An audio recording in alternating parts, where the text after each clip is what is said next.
इस वीडियो में ये देखने वाले हैं जो यूनिट सेल है एक कोशिका, उसकी जो डिफरेंट लैटिस साइट्स है, लैटिस पॉइंट्स है, जालक बिंदु है, अगर वहां पर कोई एटम्स प्रेजेंट है, उसके एक यूनिट सेल का उस पॉइंट का हिस्सा क्या हो। जैसे कि आप यहाँ देख रहे हैं कि ये जो हमारे पास यूनिट सेल है, तो ये जो हमारा यूनिट सेल है ये वाला, तो हम लोग कहते हैं एससीसी की वीडियो में आपको बताया जा चुका है, सिंपल क्यूबिक यूनिट सेल, सरल घनीय एकक कोशिका।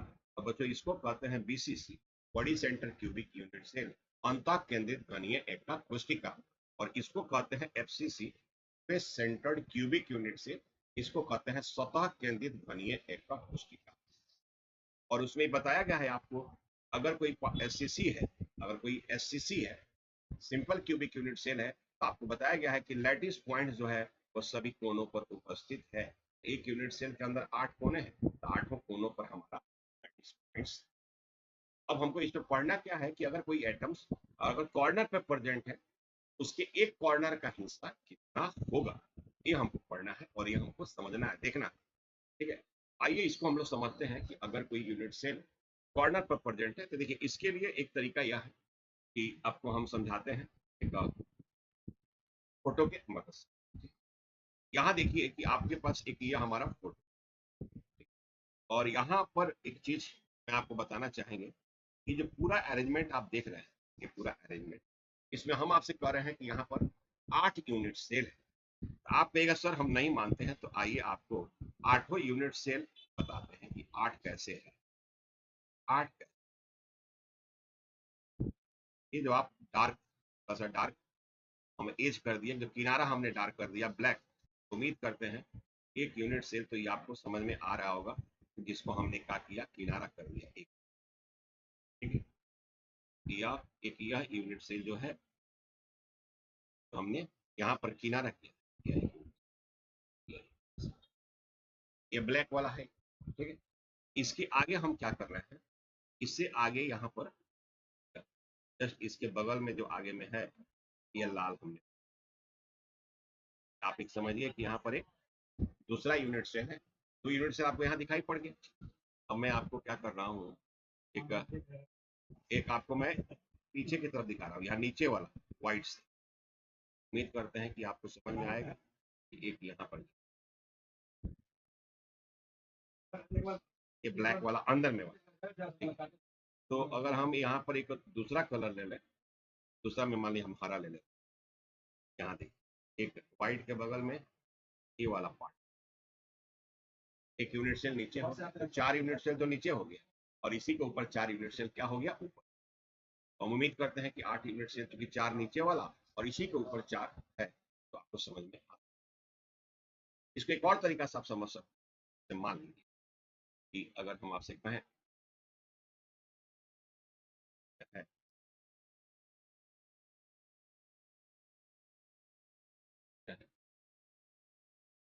हम ठीक है, अभी आपको यहाँ पर 4 यूनिट सेल का अगर देखें, हमको समझे ऊपर से हम लोग देख रहे हैं 1 2 3। अगर यहाँ पर कोई पार्टिकल्स, कोई एटम्स हम लोग रखते हैं इस कॉर्नर पे, अभी आपको देखकर समझ में आ गया कि 4 का नीचे वाला का हिस्सा होगा, और इसके ऊपर से भी तो 4 होगा। इस यूनिट सेल के से 1 2 3 4, इसके ऊपर भी हमारा क्या होगा, यूनिट सेल होगा, तो उसके ऊपर भी हम रखेंगे, तो उसका ऊपर का भी हिस्सा, 4 नीचे वाले का, 4 ऊपर वाले। इस जो यूनिट सेल है उसमें एक का हिस्सा कितना हो जाएगा, 1/8। तो अभी आप यहाँ देख रहे हैं ना, यहाँ पर इसको हम थोड़ा सा लाल से करते हैं, यहाँ पर एक यूनिट सेल का अगर वहां पर कॉर्नर पे है, तो एक कॉर्नर का हिस्सा, चूंकि 8 आदमी बांटने वाले हैं, अगर एक लड्डू दे दिया जाए उसमें 8 आदमी बंटवारा करने वाला हो, तो उसमें एक आदमी का हिस्सा हो जाएगा 1/8 हो जाएगा।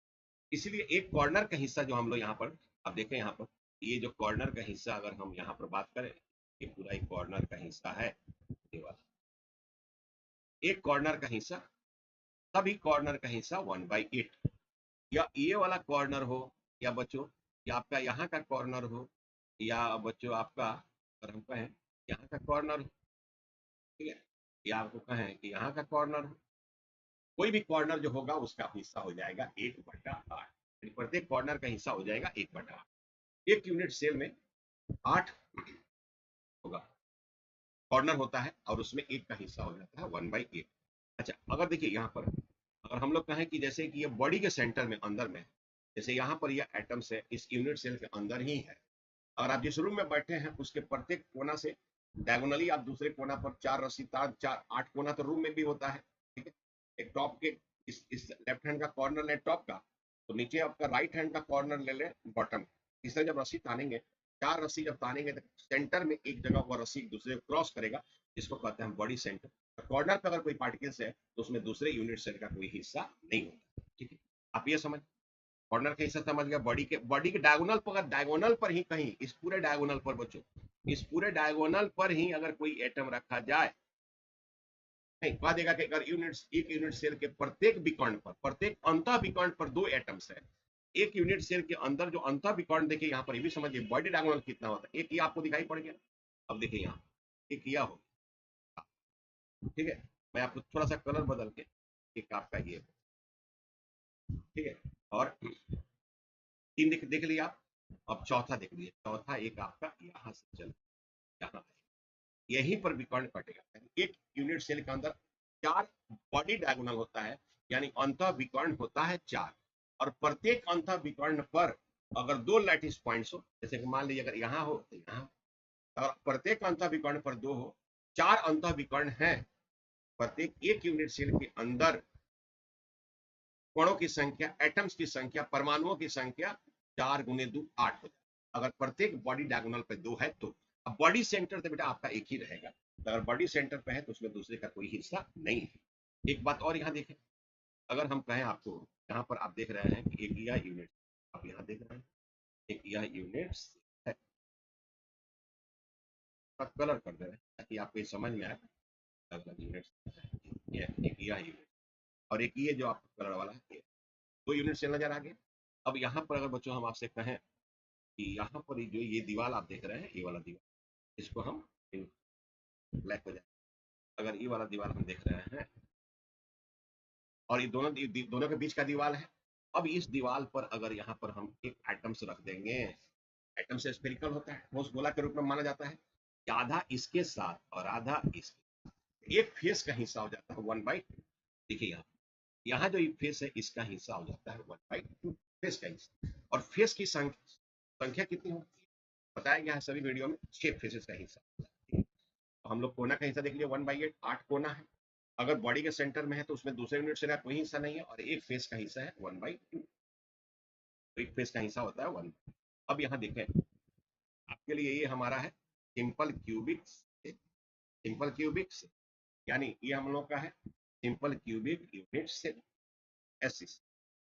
अब देखिए यहाँ पर जब ये हमारा simple cubic unit cell axis, जो सरल घनीय एकक कोशिका कहते हैं, तो इसमें क्या है कि आप यहाँ देखें कॉर्नर तो 8 होता है, ठीक है, और एक कॉर्नर का हिस्सा होता है 1/8,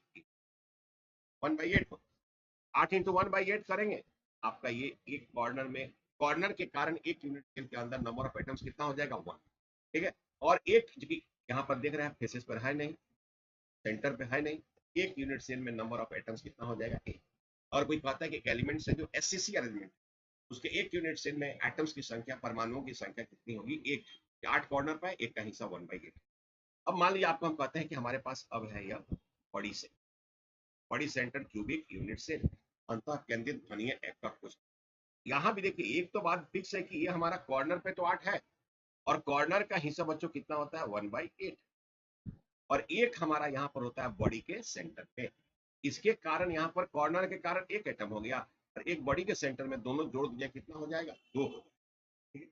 अब यहाँ पर हमारे पास क्या है, अब ये हमारे पास है face centred cubic unit cell FCC. इसमें क्या होता है, इसमें 8 कॉर्नर पे तो होता ही होता है, और एक कॉर्नर का हिस्सा कितना होता है 1/8, 8 कॉर्नर एक का हिस्सा 1/8, और सबसे बड़ी बात है ये फेस होता है 1 यूनिट। और अभी भी बताया गया है कि एक यूनिट सेल में फेस का हिस्सा जो होता है बच्चों वह होता है 1/2, फेस है 1/2, ये कितना हो जाएगा, ये आपका हो जाएगा 6 इंटू 1/2। तो फेस के कारण एटम्स की संख्या, परमाणुओं की संख्या 3, और कॉर्नर के कारण कितना हो गया 1, 1 जोड़ देंगे तो कितना हो जाएगा। एससीसी में एक यूनिट सेल में नंबर ऑफ एटम्स 1, पीसीसी में एक यूनिट सेल में नंबर ऑफ एटम्स, और एफसीसी के एक यूनिट सेल में नंबर ऑफ एटम्स 4। जो आपको इस वीडियो में पूरा एक्सप्लेन करके हमने तो बता दिया है। इसको इस वीडियो को आप आराम से इत्मीनान से देखेंगे, आपको एक-एक चीज़ समझ में आएगा और ये सारा क्वेश्चंस आपका पूछा जाने वाला है। तो उम्मीद करते हैं कि वीडियो आपको पसंद आया होगा, या कोई डाउट्स आपको रह जा रहा है, कुछ और चाहते हैं तो कमेंट सेक्शन में आए कमेंट करें। और फर्स्ट टाइम आए हैं तो शेयर लाइक करें, सब्सक्राइब करें, शेयर करें। और इसके पहले का जो 3 वीडियो है इसके डिस्क्रिप्शन में लिंक दे दिया गया है, चाहे वहाँ से तीनों वीडियो को आप प्ले करके देख लें। तो मैं उम्मीद करता हूँ कि सॉलिड का जो क्रिस्टलाइन सॉलिड्स का जो है ये आपको क्वेश्चन सॉल्व कर हेल्प है, कि बहुत यहाँ पर बेसिक बेसिक बातें होती हैं, इसीलिए इस वीडियो को आप अगर ढंग से रिपीट कर लें।